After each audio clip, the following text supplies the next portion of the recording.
এটি কোনো সিনেমার দৃশ্য নয়, এটি ফেনীর এক সন্তানহারা মায়ের বাস্তব চিত্র, যিনি তার কলিজার টুকরা সন্তানকে হারিয়েছেন ২৪-এর গণ অভ্যুত্থানে। লক্ষ্য করেন কীভাবে তিনি আমিরে জামায়াত ডাক্তার শফিকুর রহমানকে জড়িয়ে ধরে কাঁদছেন। মনে হচ্ছে সন্তান হারানোর পর তিনি যেন একজন অভিভাবক খুঁজে পেয়েছেন। এই কান্না শুধু শোকের কান্না নয়, এই কান্না আস্থার কান্না, এই কান্না বিশ্বাসের কান্না। কিন্তু এই আলিঙ্গনের পেছনের গল্পটা কি আপনারা জানেন? কেন আজ ফেনীর মায়েরা ডাক্তার শফিকুর রহমানকে নিজের সন্তানের মতো, নিজের অভিভাবকের মতো মনে করছেন? উত্তরটা লুকিয়ে আছে ৫ই আগস্টের পরবর্তী কয়েকদিনের ইতিহাসে। আমিরে জামায়াত ডাক্তার শফিকুর রহমান এবং তার দল কোনো মিষ্টি বিতরণ করেননি ৫ আগস্টের পর। কোনো দখলবাজি, চাঁদাবাজিতে যাননি তারা ছুটে গিয়েছিল এই মায়েদের কাছে। প্রতিটি শহীদ পরিবারের দরজায় কড়া নেড়েছে জামায়াতে ইসলামী। আর্থিক সহায়তা, আইনি সহায়তা, আর সবচেয়ে বড় কথা, তাদের মাথায় হাত রেখে বলেছিল, আপনার সন্তান গেছে কিন্তু আমরা আছি। আর যখন সেই মা ডাক্তার শফিকুর রহমানকে সামনে পেলেন, তিনি তার আবেগ ধরে রাখতে পারেননি। কারণ তিনি দেখেছেন বিপদের সময় কারা পাশে ছিল। তিনি দেখেছেন কারা লাঠি নিয়ে টেম্পো স্ট্যান্ড দখল করতে গিয়েছিল, আর কারা কোরআন হাতে তার ছেলের কবরের পাশে দাঁড়িয়েছিল। মানুষ অন্ধ নয়, ফেনীর মানুষ সব দেখেছে। এই মায়ের কান্না সেই সব চাঁদাবাজ আর সুবিধাবাদীদের গালে এক শক্ত চপেটাঘাত। এই দৃশ্যই বলে দেয়, ফেনী এখন আর কোনো গডফাদারের ঘাঁটি নয়, ফেনী এখন আর কোনো চাঁদাবাজের ঘাঁটি নয়, ফেনী এখন মানবতার ঘাঁটি। শহীদ সন্তানের মা বোনেরা যখন কাউকে জড়িয়ে ধরে কাঁদেন, তখন সেই নেতার আর কোনো সার্টিফিকেটের প্রয়োজন পড়ে না, সেই দলের আর কোনো সার্টিফিকেটের প্রয়োজন পড়ে না। আজকের ভিডিওতে আমরা দেখব ফেনী, নোয়াখালী আর লক্ষ্মীপুরে কিভাবে এই মানবিক রাজনীতি এক নতুন বিপ্লব ঘটিয়েছে।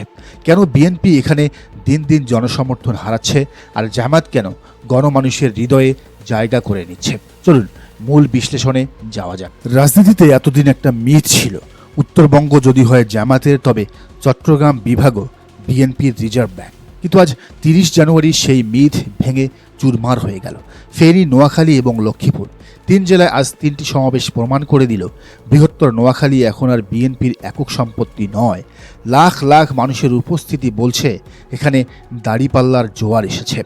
আজ আমরা এই মেগা শোতে বিশ্লেষণ করব কিভাবে ফেনী বিএনপির হাত ফসকে জামাতের ঘাঁটি হয়ে উঠল, নোয়াখালীর ৬টির মধ্যে ৩টি এবং লক্ষ্মীপুরে হাড্ডাহাড্ডি লড়াইয়ের আসল চিত্র তুলে ধরবো আমরা। ফেনীকে একসময় জয়নাল হাজারীর ভয়ে কাঁপতে দেখা গেছে, পরে বিএনপির দুর্গ বলা হতো। কিন্তু আজকের চিত্র ভিন্ন। ফেনীর মাঠই এখন জামায়াতে ইসলামীর ঘাঁটি। সমাবেশে মানুষের ঢল দেখে মনে হয়েছে মানুষ পরিবর্তন চায়। তারা আর পুরনো মারামারি বা টেন্ডারবাজি, চাঁদাবাজির রাজনীতি চায় না।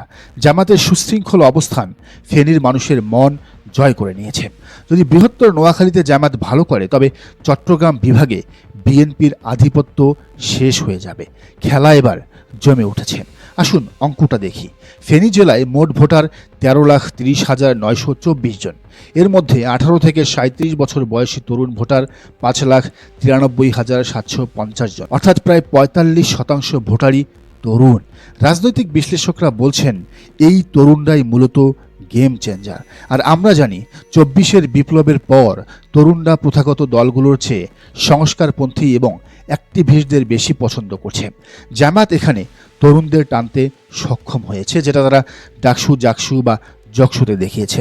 আরেকটা বড় ফ্যাক্টর হলো পোস্টাল ব্যালট। ফেনীতে ৪০,০০০-এর বেশি পোস্টাল ব্যালটে ভোট এসেছে। এরা কারা? এরা মূলত প্রবাসী।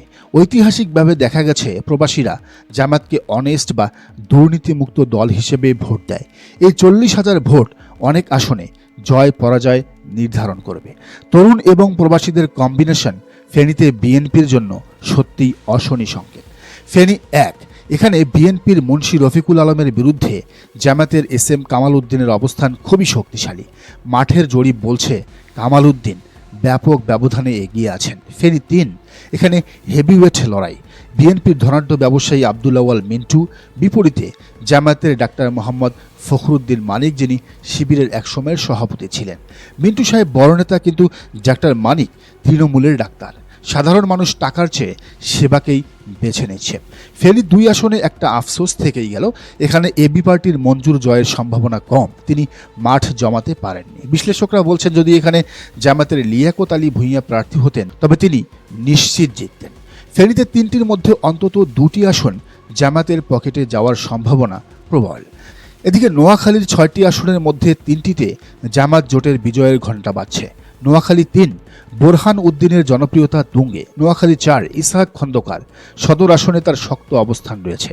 নোয়াখালী 6 হান্নান মাসুদ 24-এর আন্দোলনের অন্যতম মুখ। হাতিয়ায় তার ক্রেজ এখন আকাশচুম্বী। অনেক সমালোচনা আলোচনা থাকলেও তরুণরা মোটামুটি তার জন্য পাগল। এদিকে লক্ষ্মীপুর 1 আসনে মাহফুজ আলমের ভাই মাহবুব আলম দাঁড়িয়েছেন, কিন্তু মাঠ বলছে তিনি নিশ্চিত হারবেন, নিশ্চিত তার পরাজয় হবে। কেন?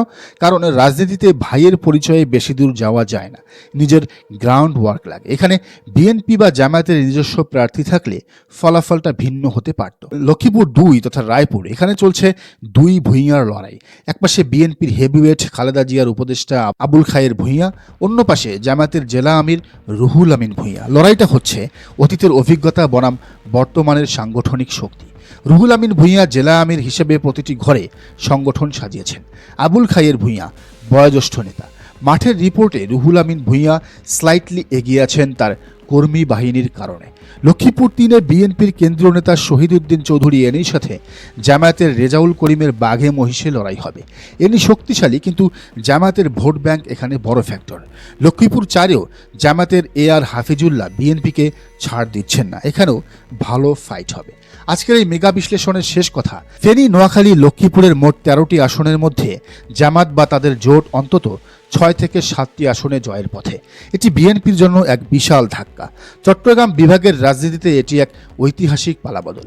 বিএনপি যদি তাদের দুর্গ সত্যিই বাঁচাতে চায়, তবে তাদের স্ট্র্যাটেজি বদলাতে হবে। তারেক রহমানের ওই গুপ্ত বয়ান মানুষ খাবে না, কিন্তু মাঠ বলছে দাড়িপাল্লার জোয়ার এখন থামানো কঠিন।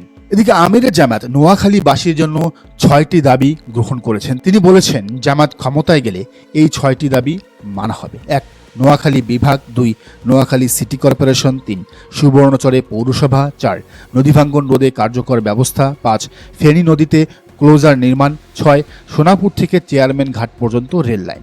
জামাত আমিরের মুখ থেকে এসব প্রতিশ্রুতি শুনে এই এলাকার মানুষ আশায় বুক বেঁধেছেন।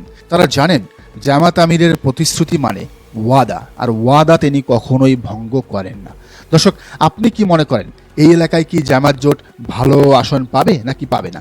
জানান মন্তব্যের ঘরে। আর এই চ্যানেলে নতুন হলে অবশ্যই সাবস্ক্রাইব করে বেল আইকনটি বাজিয়ে রাখুন।